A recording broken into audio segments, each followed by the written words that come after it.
Oh, Justin, are you okay? Are you okay? Jake, are you breathing? Are you breathing fine? The cardiac titans strike again. They strike again, Jake. I thought the drama was over with after we beat the Bills pretty soundly on Tuesday, but no, goodness. Nothing comes easy as a Titans fan. It was just a nice Tuesday evening off from, heart palpitations and stress and blood pressure through the roof. It was a nice day off, but today was not the case. No, here we are again with everything just in question, up in the air, doubts creeping in. Oh no, here comes the first loss, but we pull it out at the end. Thank the Lord for this offense. Woo! They are bailing us out this season.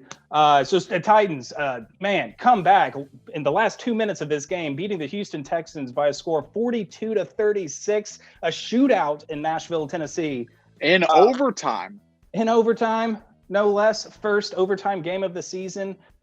Jake, there's so much to get into. It's mostly going to be an episode, of course, of offense, thumbs up, double thumbs up, yes. Defense is broken. This needs to be fixed. This team is going to be in trouble if our offense can't put together 30-point games every game for the rest of the season, it looks like. Because, we were struggling. Have you seen Deshaun Watson's stat line? How did we win a game with the stats that he put up? Holy crap, he was destroying us. I don't know where you want to start, Jake. I'm going to be honest. I don't remember the first half at all. There's just nothing there. There's nothing there. This game the second half drama just completely took over. Totally understandable. And I thought we were going to be looking at another comfortable, relaxed viewing of a game. The Titans went up in this one 21-7. After the Adam Humphries, kind of wheel route there to the sideline. The Titans looked great to open this one up. Definitely. They looked like they were going to cruise big time. The defense was keeping Deshaun Watson in check. They were getting pressure that did not continue through the game, as we know now. Yeah. This offense is firing on all cylinders, man. All cylinders. Another 30-plus point game. We got into the 40s this time, scored 42 for the second straight week. Who is this Titans team, really? We have an identity of a ground and pound team, but now you have Ryan Tannehill slinging it for 360 yards and 4 touchdowns.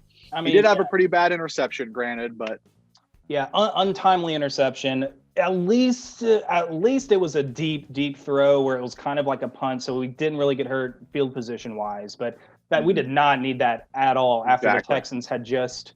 What was the score at that point? Were they up 30-29, I believe? I think they had just taken the lead back. Yeah. Yeah. So ill-timed interception. Speaking of interceptions or turnovers, also the J.J. Watt strip sack, like 1 or 2 plays after Lawan goes out with an injury. I have not seen any updates about him. Hopefully he's okay. But Ty Sambrailo is on the downward trend. Did not look good. Did not look good. First, the strip sack, and then he had a chance to recover it. And did he try to pick up the ball and run with it? You would have to have gotten like 30 yards. It was a terrible look. It was a terrible look. I'm sure he's going to get roasted in the film session come Monday or Tuesday. But that was a bad look. So they convert that into a touchdown. But my point being, we gave the ball away twice and didn't get a turnover ourselves. And I said in my key to the game, I think as long as we win the turnover battle, we're definitely going to win this game. So that's something to say. We can be a -2 in the turnover column and still come out with a win is pretty encouraging, but you still don't like seeing, giving the ball away and then not getting any on defense. The second half, we see this collapse coming. But man, 1 minute and 50 seconds left to go in the game. And I honestly thought Ryan Tannehill put it together. How many game-winning drives does he have now? He has like 4 on the season, and that's like as many. We played 5 games, so. And I said it before we came on. I'll just throw this out here too. The drama that the Titans have brought this season, 4 out of the 5 games have been heart-stopping finishes to the finish line.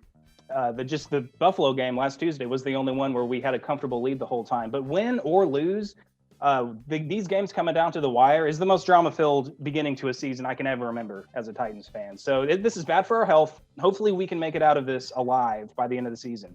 Bad for our health, Justin, but look at that record. Look at that win-loss column. They are and oh. Well, I guess with the camera, it might be more like this. We'll do it both ways. Okay. Yeah. One of those is right. Yeah. 5-0. This Titans team off to the best start they've had since 2008. I think this is their only since week 2, but still, it's still holds true. Yeah, absolutely. Feels like 08, but this is the second time in team history, I think, even going back to the Houston Oilers franchise days, that this team has started this hot. They're 5-0. I mean, the Bengals almost pulled off an upset in Indy today. Yeah. It sucked to see them drop that one. The Titans could have really, really had their foot on the gas in the division if the Bengals came away with the win against the Colts. But this episode is not about the Colts. It is about the Titans pulling out the win. How about Ryan Tannehill leading this offense? How about Derrick Henry finally getting both of them? One? Yeah, both of them. We were waiting for this eruption game from him, and it finally happened. The breakout game came at a perfect time, right when we needed it. Absolutely. He had 22 carries for 212 yards, 2 touchdowns, obviously the gigantic one in the fourth quarter, a 94-yard touchdown. Really, got your heart pumping in the arousal way, if you will. As that was happening, I was at a sports bar with my fiance, and I couldn't even stand on my own 2 feet anymore. I just collapsed in her arms. This is too crazy. This is too much for me. So, but man, he got his average up to 9.6 yards a carry, and I thought, we're going to talk about Ryan Tannehill and Derrick Henry a ton here, but don't overlook Jeremy McNichols' production in this game. He came in 51 yards on 5 rushes. That's a 10.2 average. He had some great explosive plays. How do you have a running back have a 94-yard touchdown run, but your backup still ends the game with more yards per carry than you do? And McNichols was very impressive. He was so quick. That is a better 1-2 punch than I think I was expecting. I was expecting that with Darrington Evans, but McNichols has that speed. He has that game, that change of pace speed that defenses may not be ready for whenever they see, Derrick Henry chugging along. He takes a while to get to his top speed, but McNichols goes from 0 to 100. It seems like right as he gets the ball. So a great change of pace back that he's turning out to be. Yeah, love that shout out. Great game for McNichols. Yeah, absolutely. And, again, we said it, this offense started early. We're just going to kind of get into the ebbs and flows of the game here. We're reading off the stat sheet and things like that. But A.J. Brown is back, and it cannot come at a better time, especially with this receiving corps a little weak. He had 5 catches for 56 yards, 2 touchdowns. And I think he had the game winner or the game tire. Yeah, but what did you think? What did you think about that second one where his shin and knee kind of hit simultaneously? It was one of those calls where it was called on the field. Thank God if it was called a touchdown on the field, because I think it would have stood either way. If they called it incomplete on the field, it would have stayed incomplete. His knee and that second foot hit nearly at the same exact time. Yeah. So it was a touchdown on the field. You can't really say it was one way or the other, but it was watching it live before I saw the replays. I was already celebrating. I didn't think there was a question. I thought he definitely got both feet in initially, but then that left foot just kept kind of hovering above the ground and never came down. And I was like, oh no. But you know what? We still had another chance for another play with 4 seconds left. So it's not like, that was the play that lost the Texans the game. And of course you have the overtime period after that. But yeah, just kind of a lucky break that went our way with the call standing there after the review. But totally. So, the Titans get off to the 21-7 lead. There was a quick drive by Houston at the end of the half to put up a field goal and get it to 21-10. Well, I think this game really changed, Justin, in the third quarter. Gostkowski's field goal, his first field goal attempt in a couple weeks, gets blocked. So the Titans would have gone up 14-10 or 24-10, gone up 14 points at this point.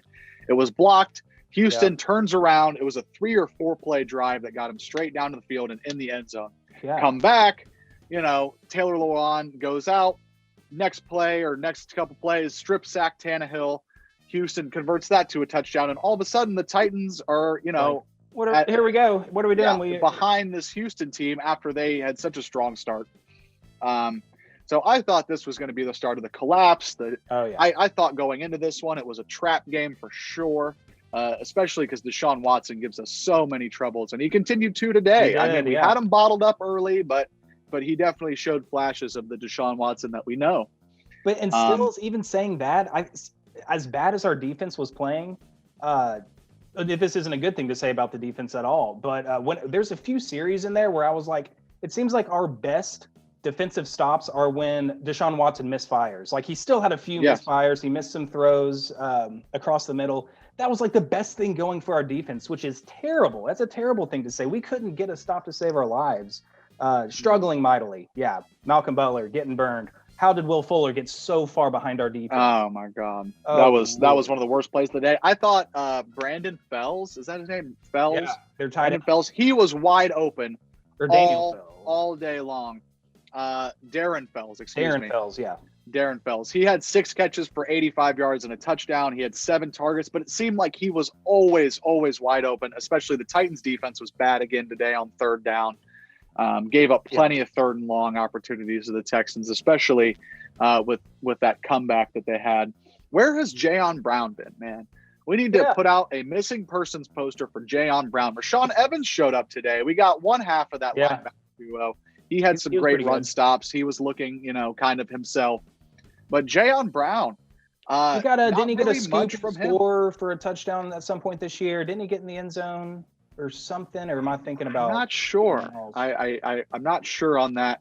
I'm looking at the tackle stat sheet right now. Jayon Brown had 4 tackles, 6 if you count the assists, and 1 for loss. Yeah, you need. I mean, not a terrible statistic day, but Jayon Brown needs to be more consistent in covering those tight ends across the middle. And he's been a great pass coverage linebacker thus far in his career, but he has been nowhere to be found thus far. And I think it was his second year. He had that one season where we brought him on pressures, and he ended up with like 6 or 6.5 sacks on the season. He hasn't touched that sack total since that 1 year. I don't know. I don't know if he's regressing or maybe teams are figuring out his strengths and just kind of playing around him. But we'd love to see more Jayon Brown, make some more impact plays. Kind of like Kevin Byard too. I think Kevin Byard was active in the run game around the line of scrimmage. I noticed a few times, but still. He had 6 tackles, 2 assists. Still hasn't gotten his hands on the ball. And I mean, when the Texans receivers are getting behind the defense so consistently, you would like to see Kevin Byard back there, helping out more in that department. I want to go back to the offense real quick, if I may, Justin. Something I wanted to shout out, the screen game thus far for the Titans has been horrendous.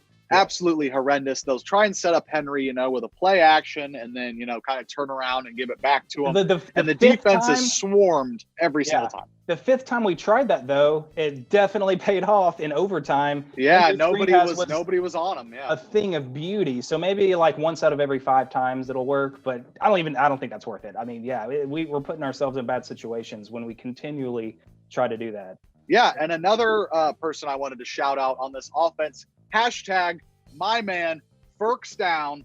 He had 6, if you count the pass interference very early in the game. He was responsible for 6 first downs today. He had a career day with 8 receptions, 113 yards, and one of those red zone touchdowns Ryan Tannehill's been slinging thus far. Man, big day for the man from Harvard. Hashtag Ferks down. 6 Ferks here downs. On Titans 2 Ferks. Man. Ferks. See, I can't even replace the word first with Ferks in everything. In everything, in all phases, in all walks of life. It's now Ferks. Yeah. I still totally do that. Khalif Raymond showed up again today on the stat sheet. He had 3 catches for 32 yards on 4 targets. I mean, nothing that's going to pop your eyes out of your sockets, but very serviceable, picked up first downs. Jonnu Smith was quiet today. Only 1 catch for 13 yards, but it was a big 3rd and long conversion where he kind of, he loves to have those plays where he catches it with a bunch of guys around him, and somehow he slips through and takes off for a first down. So at least it was a good showing from him. But Justin, I don't know where you want to take this conversation, but I would like to gush about Ryan Tannehill being the guy. He is a top 10 quarterback without a doubt. He's playing like a top 5 quarterback right now for sure. Maybe top 3. Like seriously. I'll take top 5. Maybe not top 3 quite yet. If he keeps it rolling. Yeah. That interception was pretty bad. But other than take away the interception today, Ryan Tannehill put it together when this team needed it, especially obviously late with the game tying drive. They obviously had a couple big splash plays in the overtime drive, but he went down, tied it when they needed it.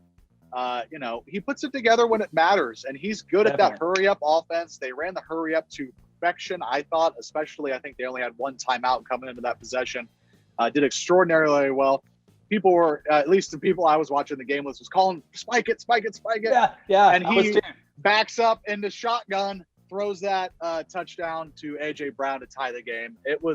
He's just the guy. He's got the presence, and he's got the mind, and he's got the clutch gene, I think, that, for sure. I mean, Mariota had the clutch gene, but it was nothing like this. It kind of fizzled near the end of his time with the Titans. But yeah, we saw a lot of that with Mariota, but I mean, it was almost like it's about time Mariota. It would be like a 17-13 game. We were down, and then he delivers the game-winning drive. It's like, finally, okay, he came through in the clutch, but it's pretty bad leading up to that point. But still, totally agree. Tannehill, man, it's like he's unfazed.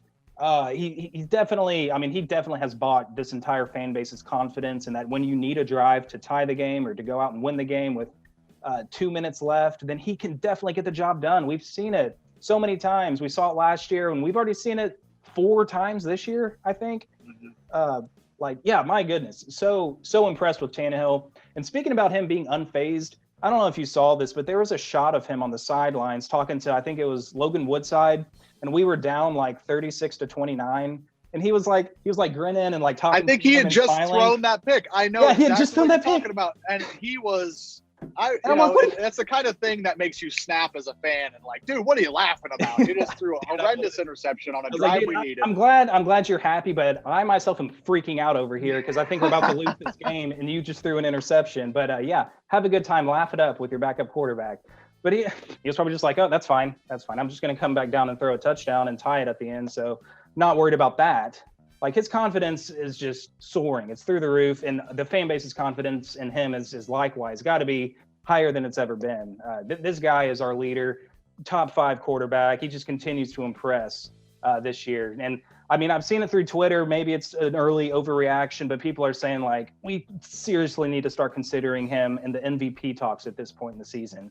And that's crazy to think about. A Titans quarterback being in the MVP conversation. What kind of world do we live in, Justin? It's 2020. It's weird the 2020 things are happening. world. Yeah, exactly. For sure. I do want to pull back up the Titans are undefeated when Derrick Henry goes over 100 rushing yards. He had 85 rushing yards in the first half. He had started to gash the Texans defense early. It was looking good. And in the second half, we saw it again. Art Smith pulled him out of the game and gave Jeremy McNichols some carries, and he did not seem like a very happy camper coming out of the game at that point. Yeah. But Derrick Henry was over 100 yards really early in the second half. Yeah, early, in the third quarter for sure. And so that made my confidence swell. Like, okay, Henry's we got over 100, automatic win. Yeah, just pencil in the win. But this was a nail biter, Justin. Deshaun Watson was great today, especially in drives answering against the Titans scores. Dude, I could not believe how quickly they negated that 94-yard run by Henry. That was like 3 plays, 70-plus yards, bombed, and Will Fuller was like, oh, all right, we're back down, losing again. We just went from the highest of highs to back down low, like just so quickly. Like, what? This defense needs to get fixed. That's funny you say that. I want to go back real quick because I had a tweet ready. I was getting ready to tweet. So the Titans are undefeated. They're 15 or 16-0 when Derrick Henry gets over 100 yards. Well, Derrick Henry got 200 yards in this game, and we lost. What does that say about our defense? Like, that is pitiful when you have a running back go off like that. You never see that. And plus, McNichols runs, like, we had over 250 yards, and we very easily could have lost this game, is ridiculous to think about. This offensive production is crazy, but, if you look at Watson's stat line, for instance, he was 28 of 37, 330-plus yards, 4 touchdowns, no picks. And we did not get to him. I mean, I think we got 2 registered sacks in this game. Yeah. But one was kind of on a scramble where he was kind of coming down anyways. One was big. The one in the second half, I don't know if that's one you're talking about, but it was like a third-ish and long. And I think it was Simmons' sack. I think we brought some pressure. He came flying up the middle and sacked him. So that forced a punt. So that was an important sack, but that was like probably the best play of the defense the entire game, it felt like. Yeah. As far as, the stopping Houston's offense goes. They kept David Johnson in check. I mean, I know that's nothing to write home about. Everybody's been able to keep David Johnson in check. He only had 57 yards and a touchdown, 3 yards per carry. Right. Watson got out of the pocket a little bit. He had 26 yards on the game, rushing, that is. And Will Fuller continues to be a thorn in this team's side, beating the Titans deep, as you saw. And, it's always, you talked about Malcolm Butler being in hot water with the Titans fan base. He had 2 picks on Tuesday.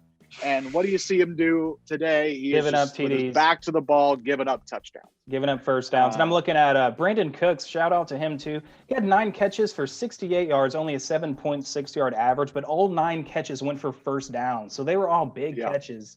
A lot of them I saw were against Malcolm Butler too. So, man. So and I saw something during the game on Twitter that was, getting Adoree Jackson back is not going to fix this defense. While I agree with that, it's going to help this pass coverage immensely to have. He needs to get back. Get your knee fixed. Good grief, man. We have to have you ASAP. Yeah, and I'm not saying it's going to be a cure-all, but I'm saying it's going to help. It's not, we're not going to have to put up 42 points a game to squeak out these wins, against the Deshaun Watsons of the world or, against another elite quarterback. Getting Adoree Jackson back is going to help the secondary immensely, and that's going to in turn help this front seven. And it's not going to be a cure-all, but God, do we need that guy back? Yeah, I mean, you never know. It's like the little things, the deep pass to Will Fuller. Maybe it's Jackson. If he was in there, maybe he's down there and he makes that play and doesn't give up a turnaround touchdown so quickly like that. Just little things here and there that he might be able to bring, making 1 or 2 plays a game that this defense is not getting, that they definitely need in the secondary at this point. Could be game changing. I mean, if you kind of phrase it like that, you can kind of say he could make a huge game changing difference in this defense. If he's able to give us those 1 or 2 plays a game that we're not getting right now. So, cannot get him back fast enough. And really, it's just him and Corey Davis. It's funny that there are 2 first-round picks from the draft class that are out right now. But other than that, we're pretty much at full strength and healthy, are we not? Do we have any guys left on the COVID IR list? I think it's Corey Davis and Michael Pruitt are the only ones remaining, I believe. Right. But no discredit to Michael Pruitt, but this roster is going to be okay without him. As much as I hate to say it. Yeah. But this offense is firing on all cylinders, and that's the reason this team is 5-0. It's been unreal, watching the Titans in this Mike Vrabel era. The defense has been what's keeping them in games. Yeah. They usually have a sputtering offense, good enough defense, and get Henry to 100 yards, and that's the formula to victory. Yeah. No longer, Justin. This Titans offense, we just got to win shootouts. Together. Yeah. And when was the last time we watched the Titans, go a bunch of shootouts? And it's unreal that they're putting up the points that they're putting up, if you take out week 1. We have week 1. Yeah. Gotskowski with a miss. He had the first one blocked, and then, a field goal to put us in the lead in the 4th quarter. He just missed it wide right, Justin. We thought this guy was all the way back. Yeah. Actually, I'm glad you brought that back up, because I was going to add on when we were talking about the collapse was coming, whenever we saw the blocked kick first, and then it definitely continued, that feeling continued, it just kept going downhill when he missed that kick after that. And I was like, okay, this is legitimately going to be a Titans collapse, it seems like. But, they rallied. I don't know, is Gus, I still, he's earned so much good faith. I think in the Minnesota game, the Jacksonville game was pretty big for him too, and his kicks were, and obviously at the end of the Denver game, the chip shot won us that game. Yeah. He's earned so much good faith, at least by helping us get by those games, that I'm willing to forgive him. It helps that we won this game to say that. That's Gotskowski's saving grace thus far. Is the Titans are 5-0, and he's been missing some kicks. I mean, we had the couple of gaps weeks between, week 1 and now, where he's the best kicker in the NFL. But, he's got to be watching his back with these missed kicks. For real. By the time the 4th quarter was happening, we were in the midst of collapsing, the score's 29-30 and all that. It's like, man, we could really use a couple of those field goals at this point in the game that really could be saving us right now. somehow we still pulled it out. But yeah, man, he left some points off the board that we sorely needed at the end of the game. Yeah, unreal. And as an NFL fan, and I hate when the Titans go to overtime. I hate it every single time, just because I think the overtime rules are dumb, for one. Yeah. And then two, it's now it's only 10 minutes, and the last thing we want is a tie. Yeah. I would almost rather lose a game as a fan, as much as, you're looking at the NFC East, and Philadelphia's tie is actually helping them maybe in the long run. Right. But all that aside, as a fan, I hate going to overtime with that possibility of a tie. But I want to give a ton of credit to this team for getting the ball in overtime first and not giving it back. Exactly. I was going to say Deshaun Watson's best play for the Titans was picking the coin flip incorrectly, because it definitely felt like whoever was going to get the ball first in that overtime was going to win the game, because neither defense was doing much of anything by that point. A high-scoring game like this, the coin toss is everything. And it just sucks for the Texans that they didn't get an opportunity to get their offense back on the field, because you picked fate wrong. I don't know if he called heads or tails, but I think it was tails. I I remember he flipped it. He goes, "The call is tails." And I just screamed out heads, like while the whole coin was in the air, and it was heads. It was a very much. It seemed like did you see him like throw his head back, like, oh man, it didn't go away? I think he knew, like, dude, our defense is about to give this game away. Yeah, I mean, and I'm willing to debate with you that Derrick Henry kind of slip pass play in overtime, that wasn't so much a screen. I feel like you had the offensive line. It was a lot of making a pocket for Tannehill. Yeah, nobody followed Derrick Henry out to the flat, which I thought was strange, which they had been doing all day, taking away any possibility for Derrick Henry to get the ball in space. He finally gets the ball in space. I thought he was going to score on that play, Justin. I did too. I thought it was going to be. I was already celebrating. Over. Yeah. That was a great tackle in the open field by that safety, though. Definitely. He gets tackled about the 30, and I said, oh, God, I just wish he would have scored right there. I wish he would have scored. So definite credit to this Titans offense. I mean, Tannehill had 360 through the air. Derrick Henry had 200 plus through the air, and we still had to squeak out this win. This defense has to buckle down. This defense has to get something rolling. We thought we were on the right track last week against Buffalo, keeping them to 16. But this defense has got to shore up. But this offense, Justin, is making us a contending team in the AFC. I got to say. We have to have like a top 5 scoring offense. We might be like a top 3 scoring offense. I'd have to look at the average points per game numbers, but we've scored over 30 in every game except for week 1. And then we've scored over 40 in back-to-back games. Like we're lighting it up out there. I forgot what I was going to say, but Derrick Henry going for over 200 yards. Did you see the stat where he has 3 200-yard games since 2018? And the rest of the NFL combined also has 3 as well. So he's killing it with these 200-yard games. That was my 30-minute timer going off, but yeah, we can keep going. All good. I mean, the only thing that almost sunk this ship was the Ryan Tannehill fumble. After Lewan goes out. Man, that was just an ugly play. Did you think he held the ball too long? And then on top of that, Lewan just whiffed on his block, and that's what got him hurt? Oh, come on, man. That's an ugly way to go down. It was brutal. And like you said, you saw the collapse happening. You saw it coming with each, missed kick and each, unforced error that the Titans had, especially the strip sack. And then the Tannehill interception ended up not being I'm not sure if Houston got points off that or not. I don't believe that they did. I don't have that written down. But it's just, the games before, Tennessee has won these turnover battles, and they've been able to keep the lead in these games. Every close game the Titans have had, they've had the upper hand. It's always the team coming back to them. This time the Titans had some adversity and had to get back into the game, especially, after Houston goes up. I thought they should have kicked the extra point. That's a big decision there that came back to bite them. We would have had to have gone for 2 at the end. Huge decision there by Romeo Crennel, interim head coach. And I kind of agree with it.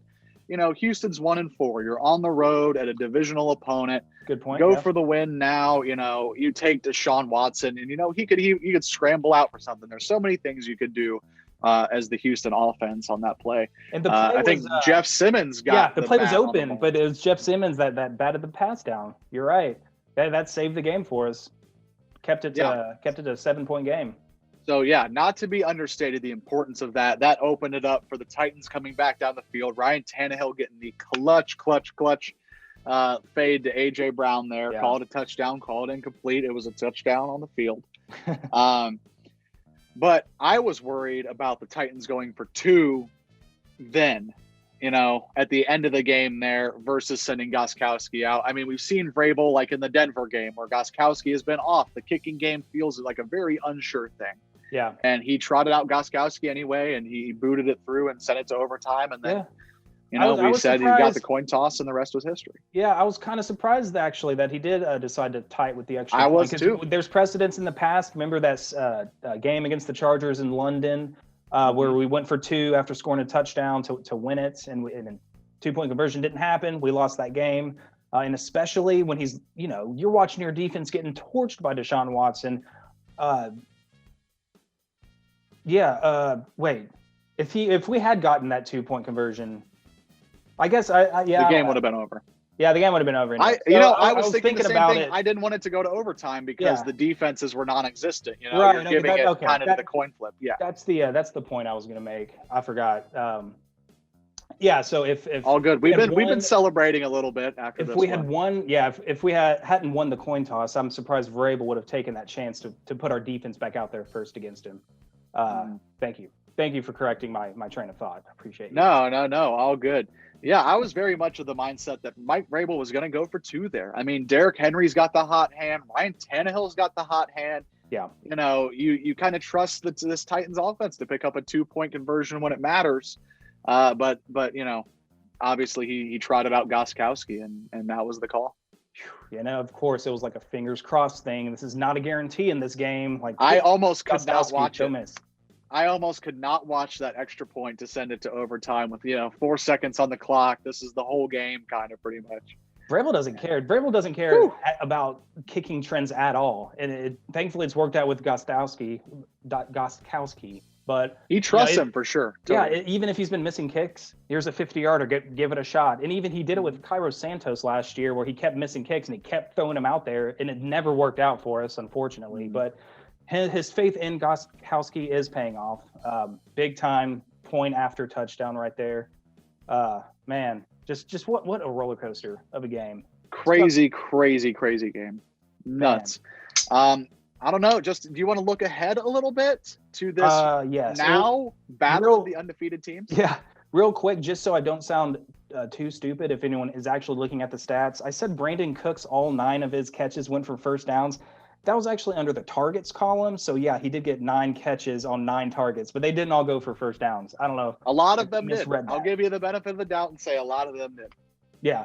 Thank you. I appreciate that. But, yes, next week, this defense gets the treat of Big Ben. Then the Chase Claypool rookie year show is continuing. They just came off a blowout of the 4-1 Browns. Got Baker Mayfield benched. Hopefully, Tannehill isn't Baker Mayfield. I think he's a step or 2 ahead of him. I would hope so. Yeah.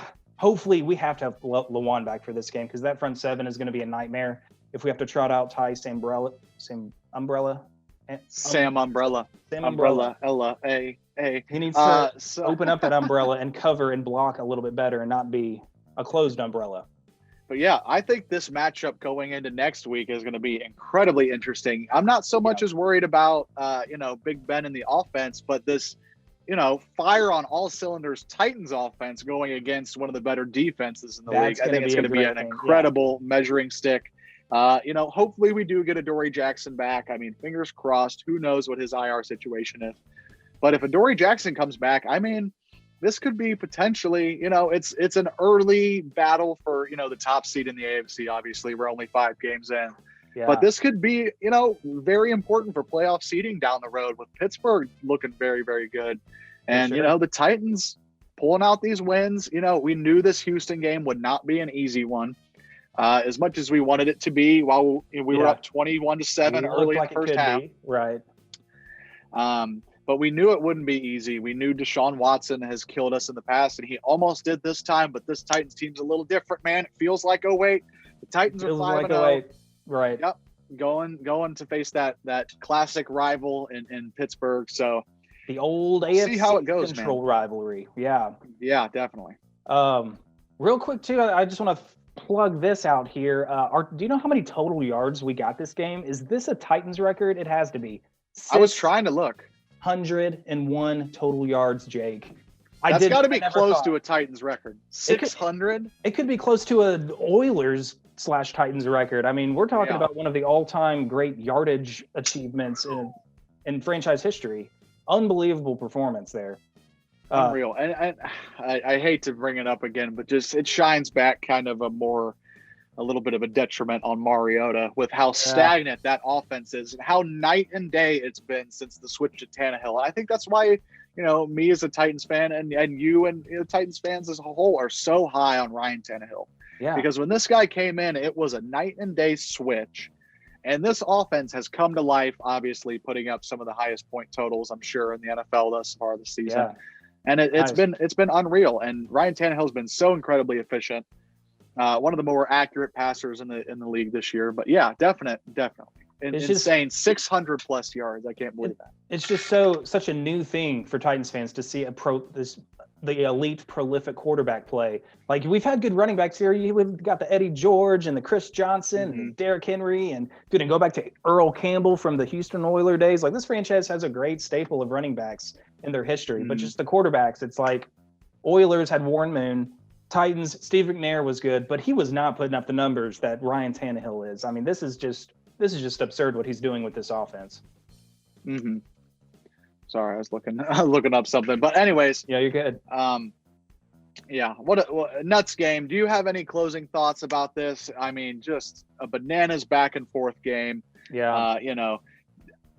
We can't give enough credit to this Titans offense. You said 600. Defense has to be fixed moving forward. Do you have confidence in Vrabel to turn it around as the defensive coordinator, if you will? I mean, he's doing great as a head coach, but defensive coordinator wise, he's not. Is he still calling the defensive plays play to play, or is that Shane Bowen? I'm still kind of confused about who's really doing what and I couldn't tell you if Bowen's back from the COVID, situation or not. I couldn't tell you who's calling plays, game to game. I'm sure that will come up, and people will be asking questions about that, especially with the defense's performance today. Giving up a 14-point lead throughout the course of the entire game. But it's interesting that our both head coaches for this game have a history of being defensive coordinators and defensive-minded guys, and their head coaches in this game, and their teams are just in a shootout, and there's no defense existing on either side of the ball. It's weird how the NFL works out like that, but man, I don't know. Like, Vrabel earned a lot of good faith in the defensive performance last week against the Bills, shutting down their offense. They dropped only 16 points on us. But yeah, back to giving up 30 points to the opposing team now, it looks like. I mean, and Deshaun Watson and their offense is no slouch at the same time, but still, you want to see more. If we have hopes for doing something special this season, we've got to see better defense at some point. Again, Dean Pease, where you at? Come back to the team, man. We need you desperately. Definitely. And the blessing in disguise is the end of, you get to see these problems on the defense, but your football team is still 5-0. Yeah, and we're still winning. I mean, then that's signs of a championship team in and of itself. Exactly. And you can, you get these mistakes on film. You get these, lapses in judgment, lapses in your maybe defensive scheme where, the whole idea is to not let these Texans receivers get behind you. And guess who's, 10 yards behind Malcolm Butler? Will Fuller. I mean, it just kind of, the defensive play kind of just makes you really cringe at points. But, like I said, at the end of the day, the Titans are 5-0, and that you can't ask for anything better than that. 5-0. Coming to town, the 5-0 Pittsburgh Steelers next week. It's got to be the game of the week, I'm sure. Yeah, we're going to draw Romo be a great one. And Nance as the commentators we always win. It feels like whenever they call our games. So I gotta hope so. I wanted to mention that good luck in the Bills recap, which is it's a moot point now, but The commentators for the Bills game were terrible. Whoever was with Jay Feely there, they were horrible. So hopefully we do get Romo and Nance next week, and not a down the list CBS crew like we usually get. But Right. but anyways, man, do you have anything to kind of close it out here? No, I think that's it. I'm just emotionally drained. I'm excited. We're 5-0. We're gonna enjoy this win. We'll worry about Pittsburgh tomorrow. I want to enjoy this win up until Saturday. This was an awesome win. I'm definitely gonna soak this up. But yeah, great win, man. 5-0. That's all I got, dude. Hey, 5-0 feels like 08. Tighten up. We got Pittsburgh next week, obviously. Make sure to like, comment, subscribe, do all that jazz, join the conversation. Yes. And Justin, tighten up to you as well, sir. I hope you have a good rest of your trip. We might have a wonky video schedule, as we mentioned in the previous video. So you might see a preview this week, you might not, but we should get some sort of at least recap for the Pittsburgh game up. So sounds good. Sounds good, man. Well, you take it easy. All of you guys watching, take it easy. Like, comment, subscribe. Tighten up. 5-0. Tighten up. 5-0. Houston, get another division win. Let's round it out. Yes. Let's keep it rolling against Pittsburgh next week. I love it. Keep it rolling. Take it easy, y'all. See y'all later.